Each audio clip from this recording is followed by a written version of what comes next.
Hello, mathematicians. Welcome to our lesson today. We are still working on area, but now we're going to be looking at irregular shapes. So you have watched, hopefully, if you are following directions, some videos talking about how do we break shapes apart if they are not regular squares and rectangles to find the area.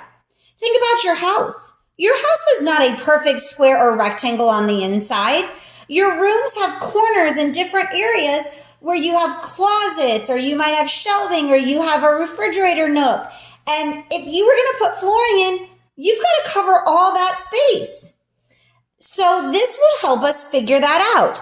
It's actually quite simple. It just takes some time.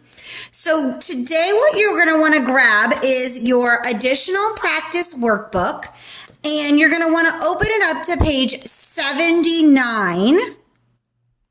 Now I grabbed two pencils of different colors to help me. If you want to grab two colored pencils today for our lesson, you definitely can. So what we're going to do is look at the shapes, and we're going to break them apart into smaller rectangles and squares, just like the distributive property almost, and then put the totals back together. So if I look at this shape right here, I can see a really good dividing line right here. And by drawing that dividing line, I have now made this shape into two different rectangles. So we're going to call this rectangle A and rectangle B. So first thing we need to figure out is rectangle A. We need to look and see, can we determine the length and the width of this rectangle?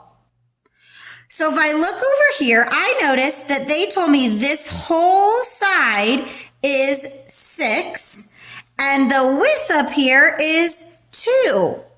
So I know that my equation for A is going to be 6 times 2. I can use my multiplication facts to find the answer of 12. Then I'm going to look over here at rectangle B. And I don't see anything at the top here, but I do see that this side is 2, so 2 rows. And I do see that they told me the columns are 5. Now, something about a rectangle is that the bottom and the top are always the same, and the left and the right are always the same. So for rectangle B, we're going to say 2 times 5, or 2 inches by 5 inches. Use your multiplication, and that gives us 10. Now I'm going to add up my two areas. So I'm going to add up 12 from rectangle A and 10 from rectangle B to get an area of 22. I noticed that they're measuring in inches, so I would say 22 square inches. All right, let's go to problem number 2. Now this one is a little trickier. We actually might need 3 colors for this one because I'm actually seeing 3 different shapes. The first shape I see is if I drew a line here, I would make a space that looks like this. Then I also see that if I draw a line over here, I make a rectangle over here. That leaves me with a shape in the middle that kind of looks almost like a square.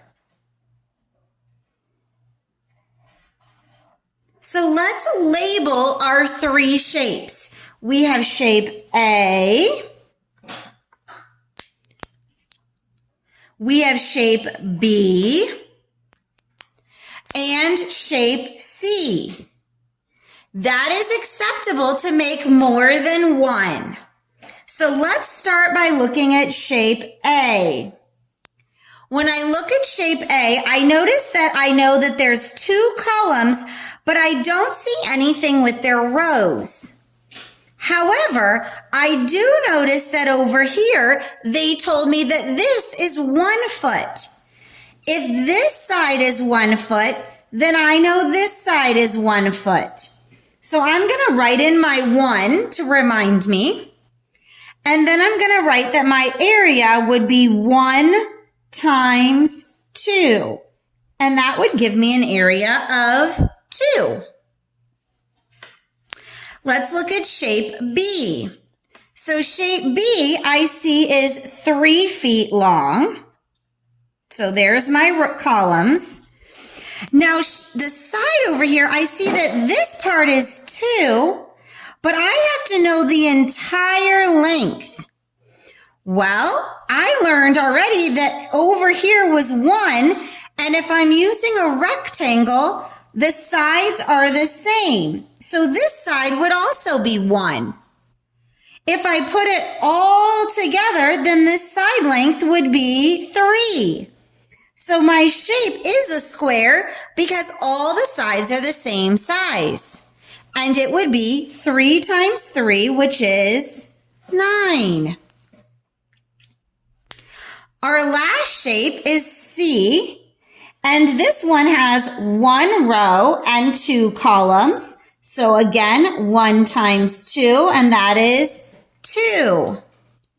Then I add up all the areas of my 3 rectangles. So 2 plus 9 plus 2, which would give me 13. We know we're finding a square, and we look to see its square feet. Oops, I'm sorry, boys and girls. Square feet. All right, let's go ahead and look at number 3. Now, this is a large shape, but we can figure this out. I'm going to try to figure out a good way to split it. And I noticed something right away. My first instinct was to draw a line here and split my shape. But I want to show you something. If I split my line here, I do know this is 3, but I don't know this. I can figure it out, but I'm going to see if I can find a different way to split it that they give me all of my numbers. Do you see another way we could split this where they give me all of my lengths and widths? If you set across this way, then you're seeing what I'm seeing. If I split my rectangle this way, I'm giving length and width of this shape and length and width of this rectangle to make it easier. Let's label the top one as A and the bottom one as B. So let's start with A. A has 3 rows and 5 columns, or 3 times 5 as my length and width, and that gives me 15. B, I see, has 2 rows and 4 columns, so 2 times 4, and that gives me 8. That made it so much easier than trying to figure out this number. I could have figured it out because I know that if this is 4, then this is 4. And if the whole thing is 5, I would need a 1 to get to 5. But this one was easier. Now we add up our 2 shapes. So we had 15 as the first shape, 8 as the second shape, and we're going to add those up. Give you a second to get your answer. You should have got an answer of 23. I'm measuring in centimeters, so I would write 23 square centimeters. All right, one more shape today. Let's do number 4. So here we go. I'm seeing lots of ways that we can split this, and they're even giving me some clues by giving me partial measurements. So this is another 3 shaper. Let's go across here to make A. Let's go across over here and make B. And then that would leave me up at the top here with C. So now we got to find the area of A. So A, if I look, has 2 rows and 1 column. There we go. Let me zoom out just a little here. There we go. I see that B also has 2 rows and 1 column. And then I see C, look, they actually told me that my rows are going to be 3 and my columns are 5. And that gives me 15. Now we add all 3 areas together. So 2 plus 2 plus 15. And you should have gotten 19. We're measuring in centimeters, so we would label this as square centimeters. You're going to practice today in Savas. When you are practicing, it's going to be important that you have a piece of paper where you can write down your A, B's, or A, B, and C's of your shapes, just like we did here. By breaking it apart and labeling your rectangles, it helps you to visually see it. Use paper today when you are completing your practice.